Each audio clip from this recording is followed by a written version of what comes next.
तरुणीचं अवघ्या 20व्या वर्षी लग्न झालं. लग्न झाल्यानंतर पहिल्या वर्षात मुलगाही झाला आणि सुखी संसार चांगला सुरू होता. पण तिच्या मनात असलेली वासनेची भावना काही कमी होत नव्हती. लग्न झालं तरी तिला पाहिजे होतं ते तिला मिळवायचं होतं. त्यामुळे ती माहेरी आल्यानंतर तिला पाहिजे ते शोधण्याचा प्रयत्न करत होती. मात्र काही वेळा निराशा व्हायची. कधीतरी माझ्या मनासारखं होईल असं तिला वाटायचं, पण तो दिवस काही येत नव्हता. आता लग्नाला 2 वर्ष झाली होती तेव्हा ती तरुणी माहेरी आली आणि माहेरी आल्यानंतर तिने घरी आईवडिलांना काहीच सांगितलं नाही. 2 वर्षाच्या मुलाला आईवडिलांकडे ठेवलं आणि मी माझ्या सासूला भेटण्यासाठी जात असल्याचं सांगितलं. मात्र तिच्या मनात जे काही अर्धवट काम राहिलं होतं ते तिला पूर्ण करायचं होतं. आईवडिलांनी देखील होकार दिला होता आणि ती तरुणी 2 वर्षाच्या मुलाचा विचार न करता घरातून बाहेर पडली. घरातून बाहेर पडल्यानंतर तिनं थेट लॉज गाठलं. लॉजवर गेल्यानंतर त्या ठिकाणी तिला सर्व काही मिळेल अशी अपेक्षा होती. मोठ्या लॉजमध्ये तिला जो भेटणार होता त्याने रूम बुक केलेली होती. दुपारची वेळ झालेली होती. त्या तरुणीनं रूममध्ये प्रवेश केला. तो तिची वाट पाहत बसलेला होता. दोघांनी एकमेकांना पाहिलं आणि बोलणं सुरू असतानाच दोघेही रोमांस करण्याच्या मूडमध्ये आले. पण तिच्या प्रियकराच्या मनात वेगळंच काहीतरी सुरू होतं. त्याने बाहेर काढलं आणि तिच्या तोंडात दिलं. त्यावेळी तिला वाटलं प्रियकर थट्टा मस्करी करत आहे आणि काही वेळातच असं काही घडलं की तिचा जागीच मृत्यू झाला. नेमकं प्रियकरानं असं काय केलं होतं आणि काय तोंडात दिलं की तिचा जागीच मृत्यू झाला ते आपण सविस्तर जाणून घेणार आहोत. चॅनलवर नवीन असाल तर सबस्क्राईब करा, जेणेकरून तुम्हाला नवीन स्टोरीचं नोटिफिकेशन येईल. समाजामध्ये वाढत असलेला विवाहबाह्य संबंध प्रत्येक दिवस त्याची व्याप्ती वाढत आहे. भारताची संस्कृती जगाला संदेश देते. त्या संस्कृतीचं जतन देश पालन करतात. मात्र सध्या भारतात विदेशी संस्कृतीनं हक्क गाजविण्यास सुरुवात केली आहे. लग्न तर एकाबरोबर केलं जातं, मात्र तिच्या मनात असलेली भावना तिला कोणालाही सांगता येत नाही. तेव्हा ती घरच्या लोकांच्या मर्जीनं लग्न करते. पण जेव्हा लग्न होतं त्यावेळी तिला कोणत्याही प्रकारचे भान राहत नाही. मग ती वेगळ्या मार्गाने स्वीकार करण्याचा प्रयत्न सुरुवात करते. आजची घटना अगदी अशाच पद्धतीची आहे. कर्नाटक राज्यातील मैसूर जिल्हा आहे. या मैसूरमध्ये रक्षा नावाची एक 20 वर्षाची तरुणी राहत होती.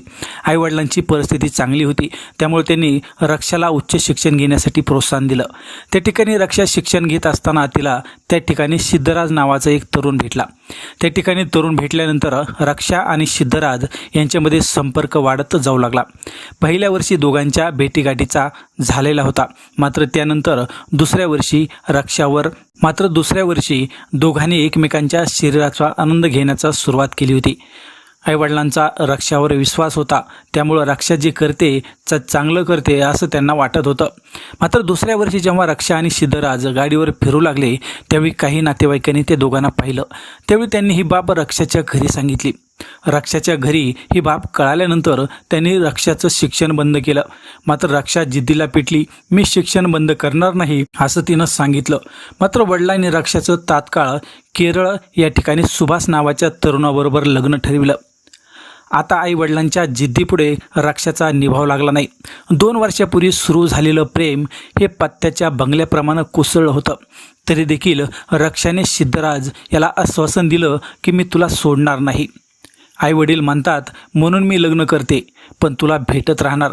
शेवटी सिद्धराज याला जेवढा आनंद रक्षापासून घ्यायचा होता तेवढा तर त्याने घेतला होता.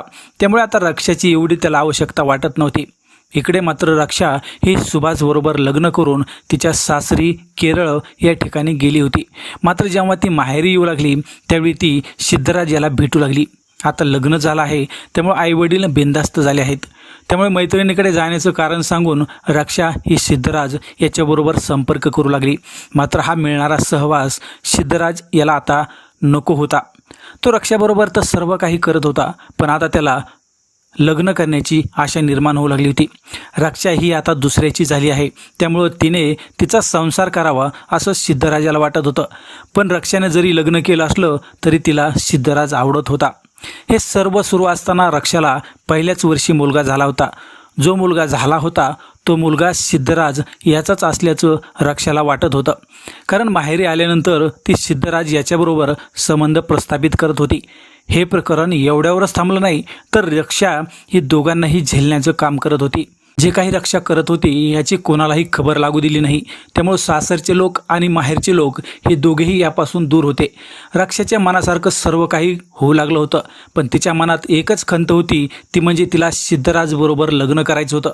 आता मुलगा झाला होता, त्यामुळं गोष्ट आता शक्य होणार नाही हे रक्षाला देखील माहिती होतं. तरी ती सिद्धराज याच्याकडे दबाव टाकून लग्न करण्याची मागणी करू लागली होती.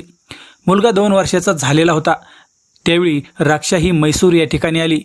तो दिवस होता शुक्रवारचा. त्या दिवशी रक्षा ही शांत राहिली, मात्र त्यानंतर तिने सिद्धराज याच्याशी संपर्क केला. त्यावेळी रक्षाने भेट घ्यायची आहे असा संदेश सिद्धराजाला पाठवला आणि नेहमीप्रमाणे सिद्धराज यांनी लॉजवर रूम बुक केली आणि त्या लॉजचा पत्ता रक्षाला पाठविला. आता घरी 2 वर्षाचा मुलगा होता, त्याला कसे सोडून जावे असा थोडासुद्धा विचार रक्षाच्या मनात आला नाही. तिने आईला सांगितलं की मी केरळ येथे जात आहे, माझ्या सासूची तब्येत खराब झाली आहे, मुलाला याच ठिकाणी राहू द्या, 2 दिवसात परत येते असं म्हणून रक्षा ही घराच्या बाहेर पडली. पण जेव्हा ती बाहेर पडली त्यावेळी ती केरळ या ठिकाणी गेली नाही, तर ती पोहोचली सिद्धराज याच्या हुसरूहून KR नगर तालुक्यातील कप्पाडी या गावामध्ये. त्या ठिकाणी प्रसिद्ध असलेल्या मंदिरात दोघांनी दर्शन घेतलं. त्यानंतर दोघेही सालिग्राम भेऱ्या गावातील एका लॉजमध्ये पोहोचले. सिद्धराज याने त्याच ठिकाणी पूर्वीच तयारी करून ठेवलेली होती. दोघांनी रूममध्ये प्रवेश केला आणि काही वेळातच गेल्या 2-3 महिन्यापासून असलेला दुरावा जवळ येणार होता. रक्षा सिद्धराज याच्याकडे मागणी करू लागली होती, असे किती दिवस तू करत राहणार, मला तुझ्याबरोबर घेऊन चल, मला केरळमध्ये करमत नाही, पती आवडत नाही, आत्ताच आपण दोघे लग्न करू असं रक्षा म्हणत होती. त्यावेळी सिद्धराज याने लग्न करण्यास नकार दिला. मी आता तुझ्याबरोबर लग्न करू शकणार नाही असं त्याने स्पष्टपणे सांगितलं. त्यावेळी दोघांमध्ये भयंकर स्वरूपाचं भांडण झालं. त्यावेळी सिद्धराज याने रक्षाला मारहाण केली आणि तिचे हात बांधून तिच्या तोंडामध्ये जिलेटिनच्या कांड्या कोंबल्या आणि काही वेळातच स्फोट घडवून आणला. झालेल्या स्फोटामुळे रक्षाचं तोंड पूर्णपणे फुटलं आणि तिचा त्याच ठिकाणी मृत्यू झाला. स्फोट झाल्याचा आवाज ऐकल्यानंतर लॉजमधील वेटर धावत आले. त्यावेळी सिद्धराज यांनी मोबाईलचा स्फोट झाल्याचं कारण सांगितलं. त्यावेळी लॉजमधील कर्मचाऱ्यांनी पोलिसांना बोलावून घेतलं. पोलिसांना बोलावून घेतल्यानंतर सत्यप्रकार उघडकीस आला. त्यानंतर पोलिसांनी रक्षाच्या आईवडिलांशी संपर्क केला. तेव्हा त्यांना आश्चर्याचा धक्का बसला, कारण रक्षा ही सासू आजारी असल्याचं कारण सांगून घरातून निघाली होती, मात्र तिच्या मृत्यूने सर्वांनाच धक्का बसला. आता या प्रकरणी सिद्धराजाला अटक केली असून केवळ लग्नाचा हट्ट याचमुळे तिचा जीव गेल्याचं पोलिसांनी सांगितलं. आता सुखी संसाराला लाथ मारून रक्षा प्रियकराच्या जवळ जाण्याचा प्रयत्न करत होती, मात्र तिला तिच्या कर्माची शिक्षा मिळाली. त्यामुळे मित्रांनो, प्रेम करताना काळजीपूर्वक करा, एवढंच या घटनेवरून सांगायचं आहे. तर पुन्हा भेटूया नवीन घटनेसह. तोपर्यंत जय हिंद.